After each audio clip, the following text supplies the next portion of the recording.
अस्सलाम वालेकुम पाइसेस, मैं हारिस अज़मी प्रोफेशनल एस्ट्रोलॉजर आपकी खिदमत में हाजिर हूँ इस हफ्ते की कैलकुलेशंस लेकर।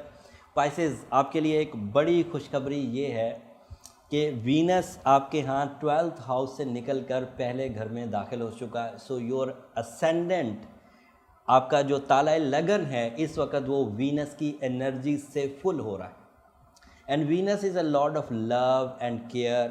Venus is a lord of communication, public image and मोहब्बत, रिश्ते, पार्टनरशिप्स, लविंग नेचर, लताफत, नफासत, ये सब इसी वीनस से पैदा हो रही है और पहले घर में ये भरपूर अंदाज से आपको दे रहा है। इससे आपको मोहब्बत में कामयाबी होगी, आप सेंटर ऑफ अट्रैक्शंस बने रहेंगे।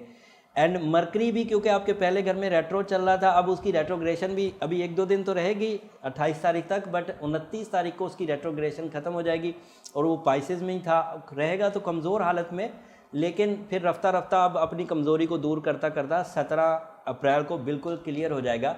जब वो क्लियर हो जाएगा तो ये वीनस आपको अच्छे खासे एडवांटेजेस अभी से देना शुरू हो जाएगा 29 से ही, लेकिन ये फिर पूरा महीना आपको देता रहेगा। वीनस के इस हाउस में होने की वजह से इर्द गिर्द से भरपूर सपोर्ट मुयस्सर है। दोस्त जो आपसे कमिटमेंट करेंगे वो तकरीबन पूरी कर जाएंगे, जो ह्यूमन कैपेसिटी है मतलब उसमें वो आपको धोखा नहीं देंगे। जहनी दबाव का, एक्सट्रीमली जहनी दबाव जो है वो काफ़ी हद तक कम हो जाएगा।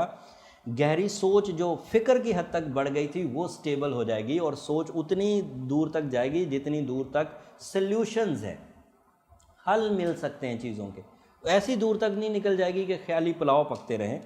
उसके अलावा दोस्तों की तरफ से जो प्रॉब्लम्स दी जाती थी, आपसे गैर ज़रूरी डिमांड्स की जाती थी, तो वो भी बहुत हद तक रिकवर हो जाएंगी। यूरेनस पहले ही आपके तीसरे घर में है, आप अपने अजीज़ों कारब के लिए पहले ही बहुत मददगार हो चुके हैं। मार्स आपके यहाँ चौथे घर में दाखिल हुआ है, ये तीसरे घर से निकला है, चौथे घर में दाखिल हो गया। एंड 4th हाउस में मार्स के आने से काफ़ी स्टेबल प्लान्स बनेंगे। इसी दौर में हिजरत भी की जा सकती है, घर की ताज़ीन व आराइश भी की जा सकती है, प्रॉपर्टीज़ को भी सेटल किया जा सकता है। अगर बेचना है तो बेची जा सकती हैं, ख़रीदना है तो ख़रीदी जा सकती हैं, डेवलप करना है, रिहाइश इख्तियार करनी है तो वो की जा सकती हैं। किराए के मकान से निकलकर अपने मकान में दाखिल होने के लिए जो कोशिशें करनी होती हैं वो भी मार्स के चौथे घर में आने से कर सकते हैं। उसके अलावा the most powerful area of your जायचा इज़ योर 10th हाउस।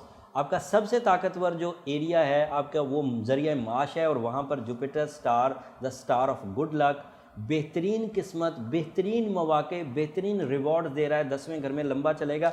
पिछले कुछ दिनों से आपके डिप्रेशन की वजह से ये थोड़ा कमज़ोर हो गया था, लेकिन अब दोबारा अपने अरूज की तरफ आ रहा है, जिसकी वजह से कैरियर लेवल की तमाम ही फैसिलिटीज़ आपको ईजी मिलेंगी।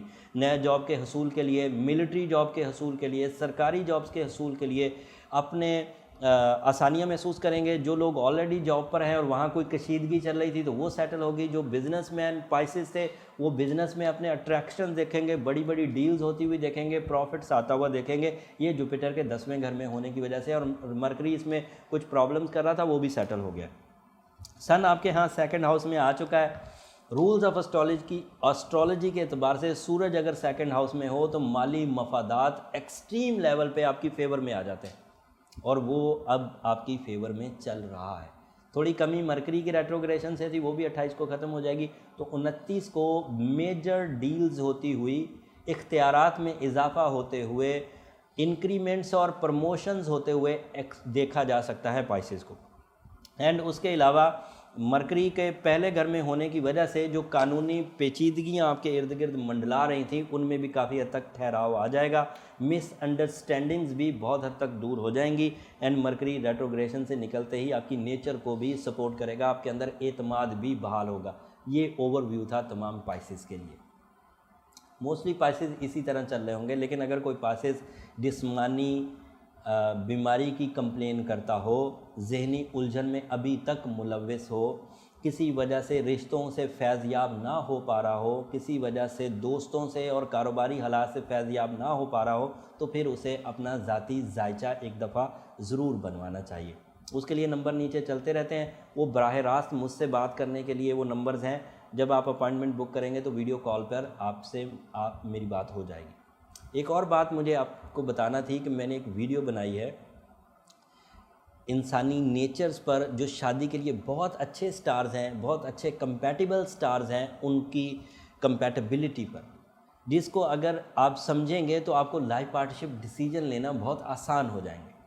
कौन से सितारे किन सितारों के लिए बहुत अच्छे जीवन साथी बनते हैं वो मैंने वहाँ अपने तजर्बे से भी बयान किया है एंड एस्ट्रोलॉजिकल रूल्स के एतबार से भी बयान किया है। जो लोग शादी कर चुके हैं उनको भी उस समझने में कि कौन सा स्टार किस सितारे से बहुत मैच करता है, उसको समझना कैसे है, उसके लिए आपको वो अच्छी एक मटेरियल वहाँ मिलेगा। उसका लिंक नीचे डिस्क्रिप्शन में है, आप देख सकते हैं। उम्मीद करता हूँ ये मेरी जितनी एफ़र्ट्स हैं इन्हें आप ज़रूर पसंद करेंगे। मैं अपने तौर पर तो भरपूर प्रोफेशनल अंदाज से कोशिश करता हूँ कि ख़बरें आप तक पहुँचाऊँ, नॉलेज आप तक पहुँचाऊँ। हर बंदा इससे अपने अपने कैपेसिटी के मुताबिक मुस्तफ़ीद होता रहता है। बस रिक्वेस्ट ये है कि जब भी आप कोई फ़ायदा इन ख़बरों से उठाएँ तो मुझे अपनी दुआओं में ज़रूर याद रखें। ये मेरा तोशा आखिरत भी है, दुनिया में भी इससे मुझे फ़ायदा हासिल होते हैं, आप लोगों की मोहब्बत भी मुझे मिलती रहती है। अगले हफ्ते इससे ज़्यादा अच्छी न्यूज़, इससे ज़्यादा गहरी न्यूज़ के साथ आपकी खिदमत में हाज़िर होंगे। तब तक के लिए इजाज़त दीजिए। अल्लाह निगहबान।